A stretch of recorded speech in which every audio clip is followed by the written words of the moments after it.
എൻ്റെ കൂടെ ഇരിക്കുന്ന മിഥുനാണ്, ന്യൂയോർക്കിൽ നിന്നും. ടോപ്പിക് എന്ന് പറയുന്നത് ബംഗ്ലാദേശും ഇന്ത്യയുമായിട്ടുള്ള ഇപ്പോഴത്തെ ക്രൈസിസ് തന്നെയാണ്. അതായത് ഓരോ ദിവസങ്ങളും ഓരോ മണിക്കൂറും കഴിയുമ്പോൾ കൺട്രോളിൽ നിന്നും പോവുകയാണ്. ബംഗ്ലാദേശ് സർക്കാരിന് ഒന്നും ചെയ്യാൻ പറ്റുന്നില്ല. അവിടുത്തെ 2 ലീഡിങ് ന്യൂസ് പേപ്പറുകൾ, അതിൻ്റെ ഓഫീസുകൾ കംപ്ലീറ്റ് ഷട്ട് ഡൗൺ ചെയ്തു. ഒരു ഇന്ത്യക്കാരനെ, ഒരു ഹിന്ദു, എല്ലാവരും ഇന്ത്യക്കാർ തന്നെയാണ്, ബംഗ്ലാദേശുള്ള മുസ്ലിം എല്ലാവരും ഇന്ത്യക്കാർ തന്നെയാണ്, പബ്ലിക്കായിട്ട് തല്ലി കൊന്ന് എന്നിട്ട് കെട്ടിത്തൂക്കി എന്നിട്ട് തീ കത്തിച്ചു. മോബ് ലിഞ്ചിങ് എന്നിട്ട് തീയും കത്തിച്ചു. ക്രൈസിസിലാണ്, ശരിക്കും ക്രൈസിസിലാണ്. ഇന്ത്യക്ക് എന്ത് ചെയ്യാൻ കഴിയുമെന്നുള്ള ചോദ്യമുണ്ട്. അത് തന്നെ ആ രീതിയിൽ തന്നെയാണ് മിഥുനുമായിട്ട് ചോദിക്കുന്നത്. മിഥുന് ഇഷ്യൂ അറിഞ്ഞോ? തീർച്ചയായും സാറേ, നമ്മൾ നോട്ടീസ് ചെയ്യുന്നുണ്ട്. കാരണം ബംഗ്ലാദേശിൽ റീസെന്റ് ഡെവലപ്മെന്റ് എല്ലാ അറബ് സൗത്ത് ഈസ്റ്റ് ഏഷ്യയിലെ ഈ ഒരു ഡിസ്ട്രപ്ഷൻ നോട്ട് ചെയ്തു. കഴിഞ്ഞ 2 ദിവസമായിട്ട് നടക്കുന്ന കാര്യങ്ങളെ പറ്റി വ്യക്തമായ ധാരണയുണ്ട്. അത് തീർച്ചയായിട്ടും നമുക്ക് ഭാരതീയനായി നമുക്കത് തീർച്ചയായിട്ടും അത് സ്വീകാര്യമായ കാര്യങ്ങളല്ല ബംഗ്ലാദേശ് നടന്നുകൊണ്ടിരിക്കുന്നത് സാറേ. മനസ്സിലാക്കുക, ആ ന്യൂസ് ജെൻസി ലീഡർ അവൻ്റെ ഡെഡ് ബോഡി കൊണ്ടുവന്നു. ഢാക്ക എയർപോർട്ടിലാണ്. ഏകദേശം 2 ലക്ഷം പേരാണ് ഢാക്ക എയർപോർട്ടിൻ്റെ മുമ്പിൽ നിൽക്കുന്നത്. കാരണം ഞാൻ അവിടെ ട്രാവൽ ചെയ്ത സ്ഥലം തന്നെയാണ്. അതായത് നാളെയാണ് അവൻ്റെ അടക്കം എന്ന് പറയുന്നത്, ആ കൊണ്ടുവന്ന ആ ലീഡറിൻ്റെ. ആകെ പേടിച്ചിരിക്കുകയാണ്. കാരണം പട്ടാളം തന്നെ വല്ലാതെ എന്ത് ചെയ്യണമെന്ന് അറിയത്തില്ല. അപ്പം എന്താണ് ഇന്ത്യക്ക് ഓപ്ഷനുള്ളത്? കാരണം എന്ത് ഓപ്ഷനുള്ളത്? ഇവിടുന്ന് കുറച്ച് മണ്ടന്മാര് ടെലിവിഷൻ ചാനലിൽ സോഷ്യൽ മീഡിയയും പറയുന്നു റഫേൽ പോയി അവിടെ ബോംബ് ചെയ്യാൻ. ഇറസ്പോൺസിബിൾ ആയിട്ടുള്ള മീഡിയയും ഇറസ്പോൺസിബിൾ ആയിട്ടുള്ള സോഷ്യൽ മീഡിയ ഹാൻഡിലേഴ്സും ഇതെല്ലാം അവർ ഓരോ സെക്കൻഡിലും മിനിറ്റിലും അവർ അറിഞ്ഞുകൊണ്ടിരിക്കുക. ഇത് ഓരോന്നും കാരണം ഇതിൻ്റെ ഒത്തിരി കോപ്പികൾ എനിക്കും കിട്ടി. അവിടുന്ന് തന്നെ, ഈ ഢാക്കയിൽ നിന്ന് തന്നെ എനിക്ക് അയച്ചു തന്നിട്ടുണ്ട്. എനിക്കവിടെ ജേർണലിസ്റ്റുകളെ അറിയാം, കാരണം എനിക്ക് ബംഗാളുമായിട്ട് കണക്ഷനുണ്ട്. എന്താണ് ബേസിക്കലി എന്താണ് ഇന്ത്യക്ക് ഓപ്ഷനുള്ളത്? അത് ഞാൻ പറയാം, ഇന്ത്യയിൽ ഈ കുറെ റിട്ടയർഡ് ആയിട്ടുള്ള കുറെ അറബി ജനറൽമാരും കേരളന്മാരൊക്കെ യൂട്യൂബ് ചാനൽ ആരംഭിച്ചിട്ടുണ്ട്. കുറെ ആ ഡയലോഗ് ഈ ഡയലോഗ് എന്ന് പറഞ്ഞു. തുരന്തരം മൂവി എല്ലാവരും തുരന്തരം എന്ന് പറഞ്ഞ സിനിമയിലെ പോലെയാണ് ജിയോ പൊളിറ്റിക്സ് നടക്കുക. അല്ല സാറിന്റെ അഭിപ്രായം അല്ലേ? അതാണ് പല ചിന്താഗതി പറയുന്നത്. ഇതില് ഈ ബംഗ്ലാദേശ് അല്ല, ഈസ്റ്റ് പാകിസ്ഥാനാണ് 71 പുറകിലൂടെ. ആ ഒരു കാലഘട്ടത്തിലേക്ക് ഒരു 50 വർഷം പുറകിലോട്ട് പോയി എന്ന് വേണമെങ്കിൽ ചിന്തിക്കാം. ബംഗ്ലാദേശിന് ഇപ്പോഴത്തെ അവസ്ഥയിൽ ബംഗ്ലാദേശിൽ ഇപ്പൊ എന്തുകൊണ്ടാണ് ഈ ഒരു സ്റ്റുഡന്റ് പ്രൊട്ടസ്റ്റ്? ഒരു കാര്യം പറയുക, ഈ ജെൻസി സ്റ്റുഡന്റ് പ്രൊട്ടസ്റ്റ് നമ്മൾ എപ്പോഴും കേൾക്കുന്ന ഒരു വാക്കാണ് എല്ലാവർക്കും. പക്ഷെ ഭരണത്തിൽ വരുന്നത് ഒരിക്കലും ഒരു ജെൻസി അല്ലെങ്കിൽ സ്റ്റുഡന്റും ആയിരിക്കില്ല. ഭരണത്തിൽ വരുമ്പോൾ ഏതെങ്കിലും ഒരു കളിപ്പാവോ അല്ലെങ്കിൽ ഒരു പാമരം കൊണ്ടോ, അല്ലെങ്കിൽ ഈ ബംഗ്ലാദേശിൽ തുടങ്ങാൻ അങ്ങനെയായിരുന്നല്ലോ, ജെൻസി ആരംഭിച്ചു. ഈ പറയണ മരിച്ചുപോയ പയ്യനായിക്കൂടെയാണല്ലോ പ്രസിഡന്റ്, അല്ലെങ്കിൽ അവനൊരു അധികാരത്തിൽ അവനൊന്നുമില്ല, അവരൊക്കെ മാറ്റി നിർത്തപ്പെട്ടു, വേറെ ആരോ വന്നു. ജെൻസിയോ കുട്ടികളൊന്നും അല്ല ഇതിന്റെ പുറകിൽ ഒരു എക്സ്ട്രീമിസ്റ്റ് വിംഗറുണ്ട്. അതായത് അവർക്ക് താല്പര്യങ്ങളുണ്ട് വളരെ വ്യക്തമായിട്ട്. ഇപ്പത്തെ താല്പര്യം എന്ന് പറയുന്നത് യൂനിസ് ഏകദേശം 1.5 വർഷത്തോളമായി. യൂനിസിന് ഇതേ അധികാരത്തിൽ ഇറങ്ങി പോകാൻ സമയമായി. അദ്ദേഹത്തിനെ അവിടെ പിടിച്ചെടുക്കണമെങ്കിൽ എന്താണ് ചെയ്യാൻ പറ്റും? ഇങ്ങനെ എന്തെങ്കിലുമൊക്കെ ഒരു അരക്ഷരാവസ്ഥ ഉണ്ടാക്കുക. അങ്ങനെ ഉണ്ടാക്കി കഴിഞ്ഞാൽ പിടിച്ചെടുക്കാൻ സാധിക്കും. ഞാൻ പറയട്ടെ, അതൊരു ഇന്ത്യൻ വേർഷനാണ്. പക്ഷെ യഥാർത്ഥ വേർഷൻ എന്ന് പറഞ്ഞാൽ അയാളെ നിർബന്ധിച്ചു കൊണ്ട് അവിടെ ഇരുത്തിയതാണ്. അന്ന് അതാണ് ഇതിൻ്റെ യാഥാർത്ഥ്യം. ഇപ്പം നേപ്പാളിലെ പോലും പ്രധാനമന്ത്രി ആ ഇഷ്യൂ വന്നു കഴിഞ്ഞപ്പം അവിടുത്തെ സുപ്രീം കോടതി ജഡ്ജിനെ നിർബന്ധിച്ചുകൊണ്ട് പിടിച്ചിരുത്തിയതാണ്. യൂനിസിന് താല്പര്യമൊന്നുമില്ലായിരുന്നു. യൂനിസ് ആന്റി ഹസീനയായിരുന്നു. ഇത് ഇന്ത്യൻ സോഷ്യൽ മീഡിയയും ഇന്ത്യയുടെ വേർഷനാണ് ഇത് പറയുന്നത്, യൂനിസിന് അവിടെ ഇരിക്കാൻ വേണ്ടിയാണെന്ന്. അതല്ലാതെ തെറ്റാ സംഭവം. ബേസിക്കലി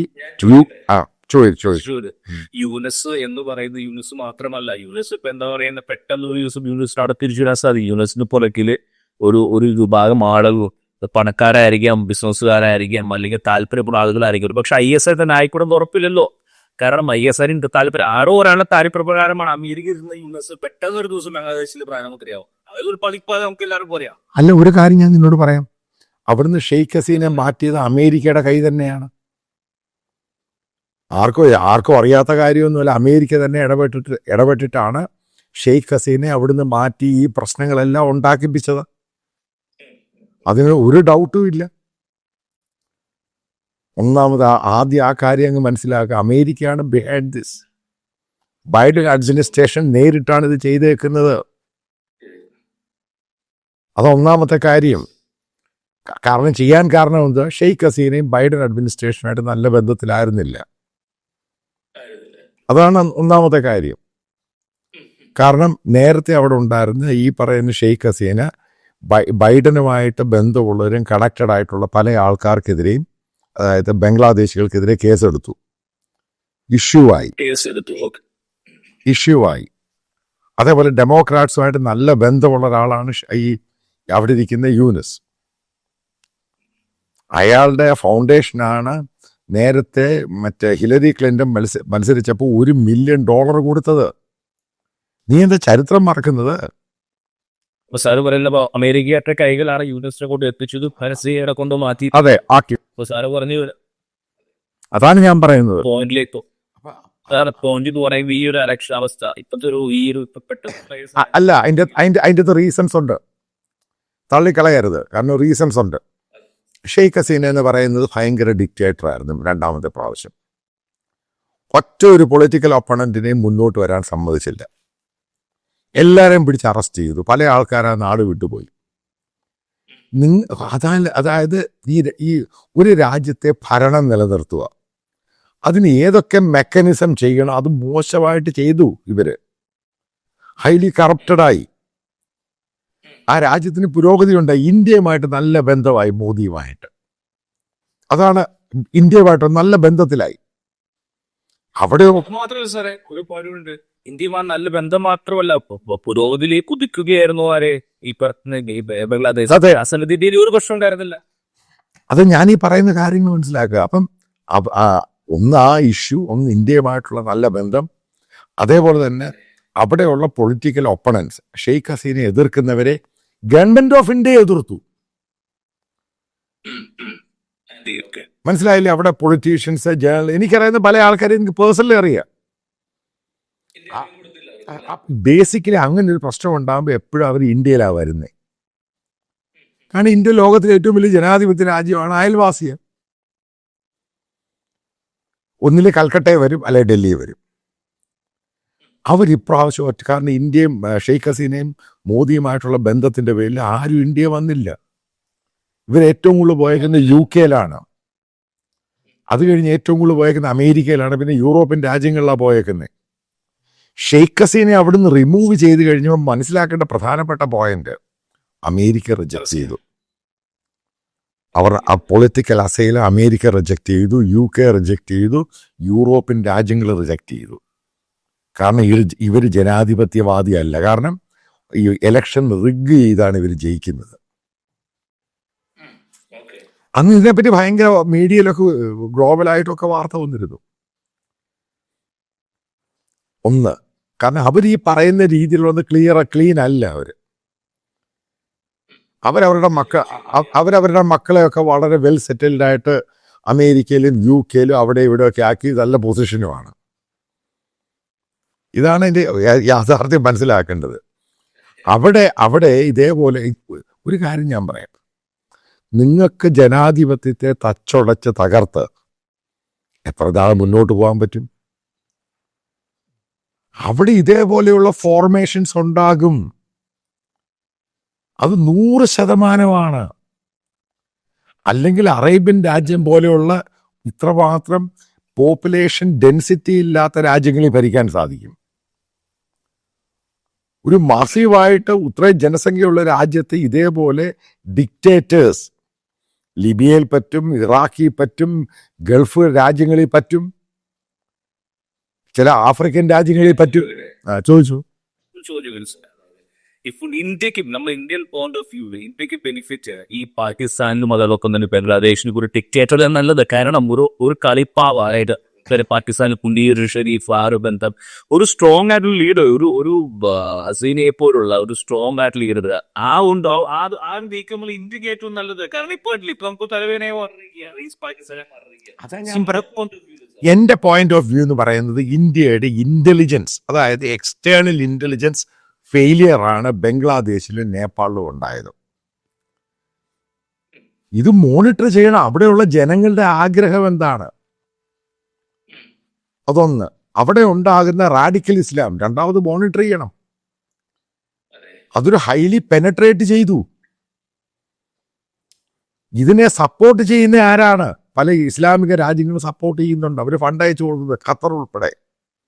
ജമാഅത്ത് ഇസ്ലാമിയുടെ വളർച്ച, പാകിസ്ഥാന്റെ ഇൻഫ്ലുവൻസ്, ISISയുടെ സപ്പോർട്ട് ബേസ്, ഇതൊക്കെ എങ്ങനെ ഉണ്ടായത്? ഇതെന്തുകൊണ്ട് ഇന്ത്യക്ക് നേരത്തെ സ്റ്റഡി ചെയ്യാൻ പറ്റിയില്ല?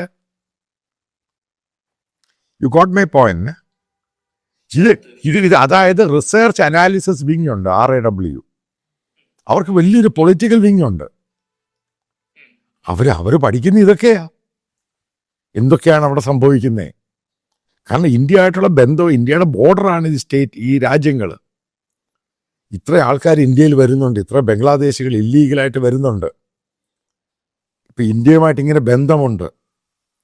അപ്പം അവിടെ എന്തൊക്കെയാണ് ഡെവലപ്മെന്റ് ഉണ്ടാവുന്നത്. അപ്പം ഷെയ്ഖ് ഹസീനയ്ക്ക് പോകണം, ഓക്കെ, പോയി, ഇന്ത്യയിൽ വന്നു. അവര് അത് കഴിഞ്ഞിട്ട് എന്തുവാണെങ്കിലും അവിടുത്തെ ഒരു കോർട്ടായത്. ഈ ട്രിബ്യൂണൽ എന്ന് പറഞ്ഞാൽ കോർട്ട്, അവിടുത്തെ ഇതേപോലെ സിസ്റ്റം അവിടെ ഉണ്ട്. അത് കഴിഞ്ഞിട്ട് അവർ പൊളിറ്റിക്കൽ അസൈലമായിട്ട് ഇവിടെ വരുന്നു. അത് ഈ അവിടെ ശിക്ഷ നടപ്പാക്കിയ ശേഷം ഇവരെ ഈ പബ്ലിക് സ്റ്റേജിൽ വരരുതായിരുന്നു.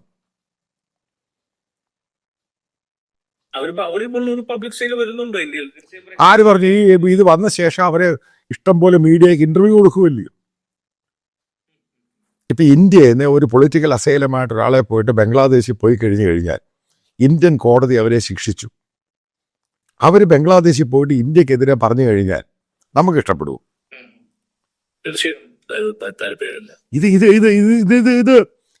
ഇത് എല്ലാ ഇഷ്യൂ ഉണ്ട്. അല്ലെങ്കിൽ ആ സമയത്ത് അവരെ കംപ്ലീറ്റ് ആയിട്ട് ഗവൺമെന്റ് ഓഫ് ഇന്ത്യ കൺട്രോൾ ചെയ്യണം. അവരൊരക്ഷരം മിണ്ടാൻ പറ്റത്തില്ല. ഈ ജനറൽ മുഷറാഫ്, അതേപോലെ നവാസ് ഷെരീഫ് പാകിസ്ഥാനിൽ പുറത്തു പോയി. ഇന്ത്യയിലെന്ന് വിദേശ രാജ്യങ്ങളിലാണ് പോയത്, അറബ് രാജ്യങ്ങളിലാണ് പോയത്. നീ ഇന്ന് വരെ കേട്ടിട്ടുണ്ടോ അവർ ഏതെങ്കിലും പ്രസ്താവന മീഡിയയ്ക്ക് കൊടുത്തതായിട്ട്?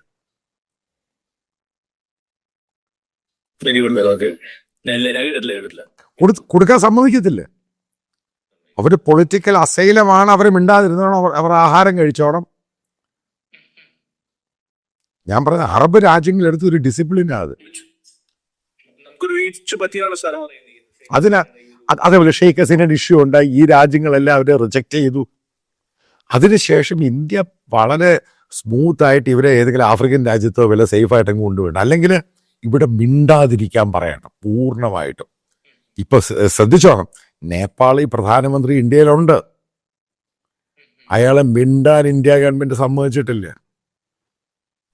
കാരണം ഇതീ പാഠം പഠിച്ചു, കാരണം തെറ്റായിപ്പോയി കാണിച്ചത്. ഇത് അവിടുത്തെ കങ്കാരു കോട്ട അവിടുത്തെ ഒരു കോടതിയാണ്, ട്രിബ്യൂണലാണ്. അവര് ജമാഅത്തി അവിടുത്തെ ഒരു ഫോറമാണ്, അവരുടെ പാർട്ടാണ്.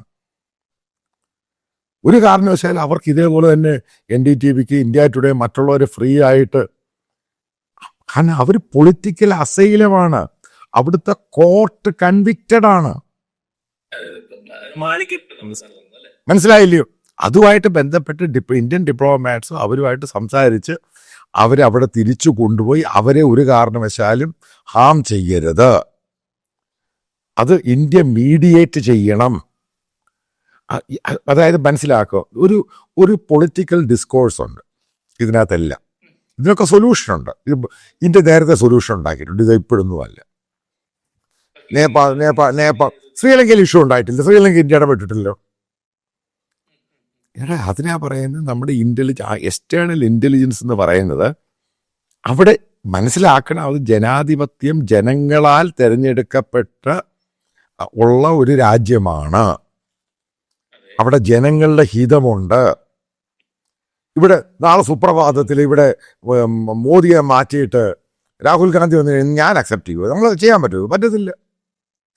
അതൊരു പ്രോസസ്സിന്റെ ഭാഗമാണ്. അതിൽ കിടന്ന ആവേശം അതൊരു പ്രോസസ്സാണ്. ഇതേപോലെ നേപ്പാളി അബദ്ധം പറ്റി. അവിടെ ആ പ്രശ്നം നേപ്പാളിൽ അവിടെ പ്രശ്നം ഉണ്ടായ സമയത്ത് ഇന്ത്യൻ മീഡിയ, ഇന്ത്യൻ അഡ്മിനിസ്ട്രേഷൻ പറഞ്ഞു അവിടുത്തെ പ്രധാനമന്ത്രിയാണ് കറക്റ്റ്.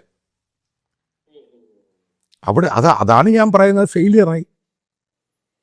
അങ്ങനെ വന്നു കഴിയുമ്പോൾ ഇപ്പൊ അത് കഴിഞ്ഞപ്പോൾ ഇന്ത്യൻ പത്രക്കാർക്ക് അടി കിട്ടിയോ? അവിടെ പോയപ്പോൾ കിട്ടി. ഇന്ത്യൻ വാഹനം അതിൻ്റെ അകത്ത് കയറ്റിയോ? ഇല്ല. ഇന്ത്യക്കാരെ അടിച്ചോ? ഉപദ്രവിച്ചു. എന്തുകൊണ്ട് ചെയ്തു? ഞാൻ പോയിന്റ് പറയും, നോക്ക്. അതായത് ഇന്ത്യ ഗവൺമെന്റിന്റെ ഇപ്പോഴത്തെ മോദിയുടെ വലിയ തല മേഞ്ഞവന്മാരുടെ ധാരണ അമേരിക്ക, യൂറോപ്പ് ഞങ്ങളെ ഗുരുവും വിശ്വഗുരുവുമാണ്. ഇതൊക്കെ വെറും ക്രാപ്പാണ്. അങ്ങനെ അല്ലാതെ ചെറിയ രാജ്യമാണ്, ചെറിയ രാജ്യം. ഉറപ്പായിട്ടും ഞാൻ ചോദിക്കട്ടെ, ഒറ്റ ചോദ്യം ചോദിക്കട്ടെ. അമേരിക്കയും കാനഡയും തമ്മിൽ ഇഷ്യൂ ടാരിഫ്. അമേരിക്കയും മെക്സിക്കോയും തമ്മിൽ ഇഷ്യൂ ടാരിഫ്. അവർ തമ്മിൽ ബോർഡർ ഡിസ്പ്യൂട്ട് ഒന്നുമില്ല കേട്ടോ. ഒറ്റ ചോദ്യം ചോദിക്കട്ടെ, എത്ര പ്രാവശ്യം കനേഡിയൻ പ്രധാനമന്ത്രി ട്രംപിനെ കാണാൻ പോയി? അവർ സ്ഥിരം സംസാരിക്കുന്നു. അതേപോലെ മെക്സിക്കൻ പ്രസിഡന്റ് എത്ര ശാസ്ത്രി പോയി? അവർ ജോയിൻ്റായിട്ട് വേൾഡ് കപ്പ് നടത്തുന്നു. എടുത്തു നോക്ക്. കാരണം അമേരിക്കയ്ക്ക് ഇവരെ രണ്ടുപേരും മൈൻഡ് ചെയ്യേണ്ട ആവശ്യമുണ്ട്? ഇല്ല. ഈ രാജ്യങ്ങൾക്ക് അമേരിക്ക ആവശ്യമുണ്ട്.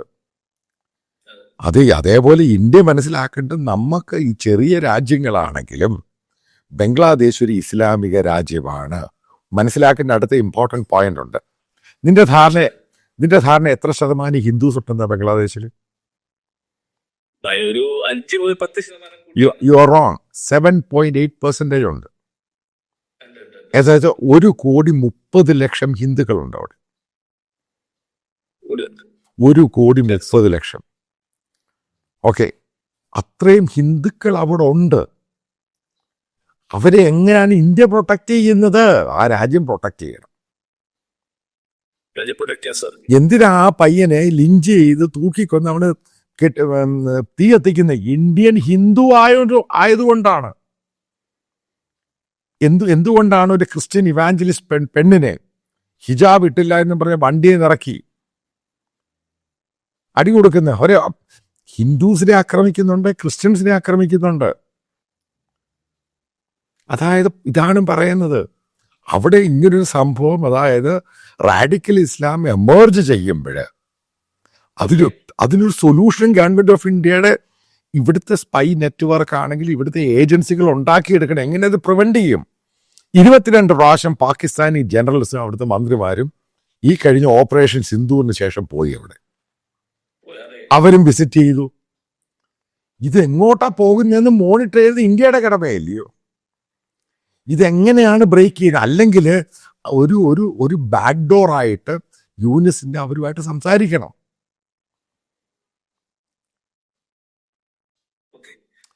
ഇതൊക്കെയാണ് സൊല്യൂഷൻ. ഇതുകൊണ്ടാണ് സാറേ നമ്മൾ ഈ ഒരു തീരുമാനം, അതാണ് അമേരിക്കയുടെ നയമെന്ന് പറയുന്നത്. ഇത് പല കാര്യങ്ങളും അമേരിക്കയുടെ ഫോറിൻ പോളിസിന്റെ ആരും അംഗീകരിക്കുന്നില്ല. ഇത്രയുണ്ട് ഈ ഒരു ഇവരെ കൊണ്ടുപോകും. ഇതിനെല്ലാം പുറകിൽ വെസ്റ്റേൺ കൺട്രീസ് ഉണ്ട്, എല്ലാവർക്കും പങ്കുണ്ട്. അതായത് ഒരു കൂട്ടം ഈ ഞാൻ രാജ്യങ്ങളെ കുറ്റം പറയുമ്പോൾ അവർ രാജ്യങ്ങൾ നേതാക്കന്മാരെ ഒരു വിഭാഗം ആളുകളെ ചിന്തിക്കുന്നു, അത് വിവരമില്ല ചെയ്ത കാര്യങ്ങളാണ്. അത് ബൈഡൻ ആയാലും ഇത് ഇപ്പോഴത്തെ അഡ്മിനിസ്ട്രേഷൻ ആയാലും അവർക്ക് നിർത്തിക്കൂടെ? എന്റെ ചോദ്യം, എന്തുകൊണ്ടാണ് അവർക്കറിയാം റാഡിക്കൽ ഇസ്ലാം പ്രശ്നമാണെന്നറിയാം, റാഡിക്കൽ ഇസ്ലാം ഗ്രൂം ചെയ്യുന്നുണ്ടോ? അതെ, എല്ലോട്ട് കോരും ബംഗ്ലാദേശിന് സഹായം കൊടുക്കുന്നു, ബംഗ്ലാദേശിന് പ്രൊട്ടക്ട് ചെയ്യുന്നു. അവിടെയാണ് എനിക്ക് പറയുന്നത്. കാരണം ഒരു പരിധിയിൽ നമുക്ക് ചെയ്യുന്നതില്ല. നമുക്ക് എവിടെ വേറൊരു രാജ്യമാണ്, വേറെ സ്വദേശമാണ്, അവിടെ പോയി എങ്ങനെ നമ്മൾ ഓപ്പറേഷൻ നടത്തും? ഓപ്പറേഷൻ വേറെ പ്രശ്നമായി. അതാണ് ഞാൻ പറയുന്നത് ഇവിടുത്തെ മീഡിയം, സോഷ്യൽ മീഡിയ ഇമ്മച്വാരിറ്റി. ഇത് ബേസിക്കലി കത്തിച്ചെടുത്തത് ആരാ? ഈ സോഷ്യൽ മീഡിയ, ഇവിടുത്തെ മീഡിയ. തിരിച്ചവര് റിട്ടാലിയേഷൻ അവിടുത്തെ മീഡിയ, സോഷ്യൽ മീഡിയ. മനസ്സിലായി? ജനങ്ങളുടെ പ്രഷർ കയറി കഴിഞ്ഞാൽ എന്ത് ചെയ്യാൻ പറ്റും? ബംഗ്ലാദേശിന്റെ ഇപ്പോഴത്തെ പ്രശ്നം എന്തുവാ? അവിടെ പട്ടാളക്കാരെ കാവൽ നിൽക്കുക. അവിടുത്തെ ഡെയിലി സ്റ്റാർ എന്ന് പറഞ്ഞൊരു ന്യൂസ് പേപ്പർ മീഡിയയുടെ മുമ്പിൽ. അവിടെ പട്ടാള ഓഫീസർ അവിടെ വന്ന് ഇസ്ലാമിക് ടെററിസ്റ്റിനോട് പറയുക, ഞങ്ങൾക്ക് 20 മിനിറ്റ് തരൂ, അവിടെയുള്ള സ്റ്റാഫിനെ എല്ലാം മാറ്റിയിട്ട് നിങ്ങൾ കത്തിച്ചോളാൻ. അയാൾ എന്ത് ചെയ്യും? പോലീസിനും പട്ടാളത്തിനും ഒരു പരിമിതിയുണ്ട് മിഥുൻ, ജനങ്ങളെ കൺട്രോൾ ചെയ്യാൻ. ഇപ്പം നാളെ അവൻ്റെ ഡെഡ് ബോഡി ഇങ്ങോട്ട് വരുക ഢാക്കയിലോട്ട്, സിറ്റിയിലോട്ട്.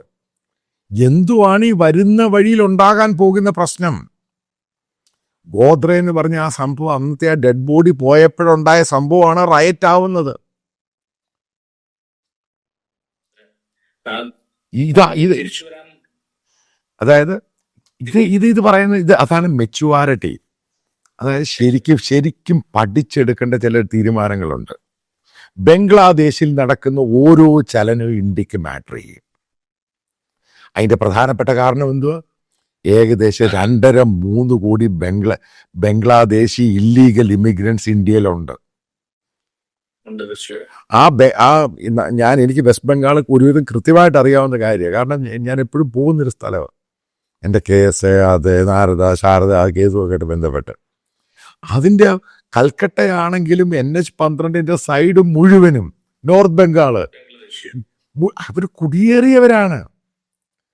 അവിടുത്തെ പൊളിറ്റീഷ്യൻസ് പറയുന്ന ആ ബംഗ്ലാദേശികളെ മുഴുവൻ ഒരു ദൂരെ കളയണം. ഇങ്ങനൊക്കെ ഇത് ഡീല് ചെയ്യാൻ പഠിക്കണം. എങ്ങനെ അവരെ ടാക്കിൾ ചെയ്യും? അത് പെട്ടെന്ന് വർഗീയത് ഒന്ന് ആലോചിച്ച് നോക്ക്. ബാബറി മസ്ജിദിന്റെ ഡിസ്പ്യൂട്ടും കഴിഞ്ഞു, കോടതിയും വന്നു, അമ്പലവും പണിതു, മറ്റേത് അവരെ മോസ്ക് പണിയാം. അവിടെ അതിൻ്റെ അടുത്ത് ബംഗ്ലാദേശിന്റെ ബോർഡറിലെ മുസീദാബാദ് ബാബറി മസ്ജിദിന്റെ ഒരു സംഭവം ഉണ്ടാക്കുക. അതിന് ഇപ്പം എങ്ങനെ അറിഞ്ഞ് ഞങ്ങൾ 3 കോടി രൂപ കളക്ട് ചെയ്തു. ഇതൊക്കെയാണ് ഫെയിലിയർ എന്ന് പറയുന്നത്. എന്തുകൊണ്ട് നേരത്തെ മോണിറ്റർ ചെയ്തില്ല? അവിടുത്തെ MLA ആണ് ഇത് ചെയ്യുന്നത്. അങ്ങനെ വരുമ്പോൾ MLA ടാക്കിൾ ചെയ്യണം, പറഞ്ഞ് മനസ്സിലാക്കണം. ഇതെല്ലാം കഴിഞ്ഞ ശേഷം ഓവർ കോൺഫിഡൻസ്. ഒരു കാര്യം, ഇവിടുത്തെ പൊളിറ്റിക്സും ഇവിടുത്തെ സോഷ്യോളജി എല്ലാം വോട്ട് ബാങ്ക് ബേസ്ഡ് ആണ് ഇന്ത്യയിൽ.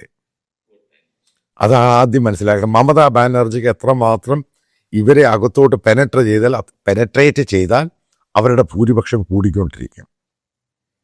അതാണ് പ്രധാനപ്പെട്ട പോയിന്റ്. കാരണം മുസ്ലിം കൺസോളിഡേഷനാണ് മമതാ ബാനർജിയും TMCയും വിജയിക്കുന്നത്. അത് ആദ്യത്തെ പോയിന്റാണ്. അവിടെ ലെഫ്റ്റ് ഇല്ല, പേരിന് മാത്രമേ ഉള്ളൂ. കോൺഗ്രസ് പാർട്ടി പേരിന് മാത്രമേ ഉള്ളൂ. അവിടെ BJP വേഴ്സസ് മമതയാണ്. അപ്പം മമതാ ബാനർജിയുടെ ബേസ് എന്ന് പറയുന്നത്, വോട്ട് ബേസ് എന്ന് പറയുന്നത് മുസ്ലിം വോട്ട്സാണ്. ദുർഗാപൂജയുടെ സമയത്ത് പോലും മറ്റവരെന്തെങ്കിലും പ്രശ്നം ഉണ്ടായി കഴിഞ്ഞാൽ വേണ്ടാതെ വെക്കുക, പേടിച്ചിട്ട്. കാരണം അവരുടെ വോട്ട് പോകും. അതെ, ഇവിടുത്തെ സംഘപരിവാർ ഉദ്ദേശിക്കുന്നതല്ല ഇന്ത്യയിലെല്ലാം നടക്കുന്നത്. പല സ്റ്റേറ്റിനും പലരുടേതായ അജണ്ടയുണ്ട്. അതിനൊന്നും ഇവരുദ്ദേശിക്കുന്ന രീതിയിലൊന്നും കളിച്ചാൽ ഗെയിം നടക്കത്തൊന്നുമില്ല. അതാണ് ഞാൻ എപ്പോഴും പറയുന്നത്, എല്ലാവരും ഒരുമിച്ച് കൊണ്ടുപോകാൻ ശ്രമിക്കുക. അല്ലാതെ മുസ്ലിങ്ങൾ വേണ്ട, ക്രിസ്ത്യാനികൾ വേണ്ട, ദളിറ്റ്സ് വേണ്ട, ഇത് സനാതനധർമ്മമാണ് എന്നും പറഞ്ഞു പോയി കഴിഞ്ഞാൽ പ്രശ്നമാണ്. ഒരൊറ്റ തെളിവല്ലയോ, 1.25 കോടിയോളം ബംഗ്ലാദേശിലെ മുസ്ലിംസ് ഹിന്ദുസ് അവിടെ പോകും. എവിടെ പോകും? ഇവിടെ ഈ പറയുന്ന പോലെ സിമ്പിളാണ് ഇന്ത്യ കൊണ്ട് ബോംബിട്ട. അത് ഇന്ത്യയെ പ്രൊവോക്ക് ചെയ്യുവാണിത്. അത് ഇന്ത്യ മാക്സിമം പ്രൊവോക്ക് ചെയ്യുക. അത് ആ പ്രൊവോക്ക് അതിൻ്റെ ഉത്തരവാദികൾ പാകിസ്ഥാനും ചൈനയും 100% ഉണ്ട്. മനസ്സിലായില്ലേ? പ്രൊവോക്ക് ചെയ്യുക. എത്ര നാൾ മുമ്പ് പാകിസ്ഥാനി ഡിഫൻസ് മിനിസ്റ്റർ പറഞ്ഞൊരു പോയിന്റാണ്, ഞങ്ങൾ 2 ഫ്രണ്ട് ഓപ്പൺ ചെയ്യും. ഒന്ന് കാശ്മീർ, ഒന്ന് ഇത്. ഇപ്പൊ കാശ്മീരിനേക്കാൾ സെൻസിറ്റീവ് ആയല്ലോ ഈ പ്രശ്നം. അതാണ് ഇതിൻ്റെ പ്രശ്നം എന്ന് പറയുന്നത്. ഞാനത് എൻ്റെ ഒരു കൺക്ലൂഷൻ എന്ന് പറയുന്നത്, ഒരു ആമിക്കബിൾ ഇന്ത്യ എപ്പോഴും അമേരിക്കയുടെ മറ്റുള്ളവരും പുറകിലല്ല, നമ്മുടെ അയൽവാസികളുമായിട്ട് എപ്പോഴും ഡേ ടു ഡേ അഫേഴ്സ് ആണ് ഇൻട്രാക്ട് ചെയ്യണം. പണ്ട് എനിക്ക് ഓർമ്മയുണ്ട്, മോദിയൊക്കെ വരുന്നതിന് മുമ്പ്, പ്രധാനമന്ത്രി ആകുന്നതിന് മുമ്പ്, അവിടുന്ന് ഒരു കൂട്ടം ജേർണലിസ്റ്റുകൾ, ഇന്റലക്ച്വൽസും ഒക്കെ ഡൽഹിയിലും കൽക്കട്ടയിലും വരും. മീഡിയ ഇൻട്രാക്ഷൻ ഉണ്ട്. ഇവിടുന്നും കുറച്ച് പേര് അങ്ങോട്ട് പോകും. ആ ഒരു സംഭവം കുറച്ച് ആളുകൊണ്ട് കാണാനില്ല. മനസ്സിലായി.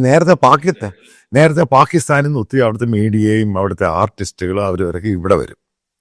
ഇവിടുന്ന് കുറച്ച് പേര് അങ്ങോട്ടും പോകും. നേരത്തെ ചൈനയിൽ നിന്നും ഉണ്ടായിരുന്നു. ഇപ്പം ചൈനയായിട്ടില്ല, കംപ്ലീറ്റ് കട്ട് ഓഫായി. ഞാനീ പറയുന്നത്, നമ്മൾ എത്ര പേര് നമ്മൾ ശത്രുവായിട്ട് കാണും. പാകിസ്ഥാൻ ശത്രുവ, ഒരിക്കലും മിത്രമാകുന്നില്ല. അടുത്ത് ചൈന ശത്രുവ, കെട്ടിപ്പിടിച്ചാലൊന്നും പ്രശ്നം മാറത്തില്ല. അവൻ ഇപ്പോഴും അരുണാചലിൽ പറഞ്ഞ് നടക്കും. ബംഗ്ലാദേശ് ശത്രുവ, നേപ്പാൾ ശത്രുവ. നമ്മുടെ സ്വന്തക്കാരുണ്ട്. ചോദ്യമാണ് സാർ ചോദിക്കുന്നത്. ആരുണ്ട്? അപ്പൊ എവിടെയാണ് പോളിസി ഫെയിലിയർ ആയത്? ഞാൻ പറഞ്ഞു ഇപ്പോഴും ഞാൻ കുറ്റപ്പെടുത്തുവല്ല. എന്റെ ചോദ്യമാണ്, എന്തിനാണ് ഈ ബംഗ്ലാദേശുമായിട്ട് ആദ്യം പലതും മോണിറ്റർ ചെയ്ത് ഈ ഇപ്പോഴിരിക്കുന്ന ആ താൽക്കാലിക ഡിഫാക്റ്റോ പ്രൈം മിനിസ്റ്ററുമായിട്ടും അവിടെ ജനങ്ങളുമായിട്ട് ഇന്ററാക്ട് ചെയ്ത് ബന്ധമുണ്ടാക്കിയിട്ട് ഏതെങ്കിലും തരത്തിൽ ഇസ്ലാമിക് റാഡിക്കൽ അതിനകത്ത് പെനട്രേറ്റ് ചെയ്യുന്ന ഇന്ത്യക്ക് തടയാൻ കഴിഞ്ഞില്ല. അതൊരു റിയാലിറ്റിയാണ്. ഇതെല്ലാം ഉണ്ടായി കഴിഞ്ഞ ശേഷം പറയാം ഞങ്ങൾ അത് ചെയ്യും ഇത് ചെയ്യും. ഇതിലൊന്നുമല്ല കാര്യം. രണ്ടുകൊണ്ട് ബോംബിട്ടാൽ അവന്റെ കയ്യിൽ നിന്ന് മാങ്ങ പറിക്കാൻ പോകും. തെറ്റായ ധാരണയാണ് ബുൾഡോസ് ചെയ്ത് കളയാൻ. അമേരിക്ക കൊണ്ടുപോയി ഇറാനി ബോംബിടുമ്പോൾ അവന്റെ ബോർഡറിന് കുഴപ്പമൊന്നുമില്ല. അമേരിക്ക പോയി അഫ്ഗാനിസ്ഥാനിൽ ബോംബിടുമ്പോൾ അവന്റെ ബോർഡറിന് കുഴപ്പമൊന്നുമില്ല. മനസ്സിലായില്ലേ? ഇന്ത്യക്ക് അതേപോലെ ബോംബിട്ട് കഴിഞ്ഞ് നമ്മുടെ ബോർഡറിന് കുഴപ്പമുണ്ട്. ഇത് ഞാനീ പറയുന്ന ഇന്ത്യ മോശമായിട്ടല്ല, ഇന്ത്യത്തെ പാളിച്ചയുണ്ട്. കാരണം ആ രീതിയിൽ പോകുന്നത് ശരി. ഏതായാലും എനിവേ നല്ലൊരു ടോക്സ് ആയിരുന്നു. Thank you very much. അടുത്ത ഒരു ടോപ്പിക്കുമായിട്ട് കാണാം. താങ്ക്സ്.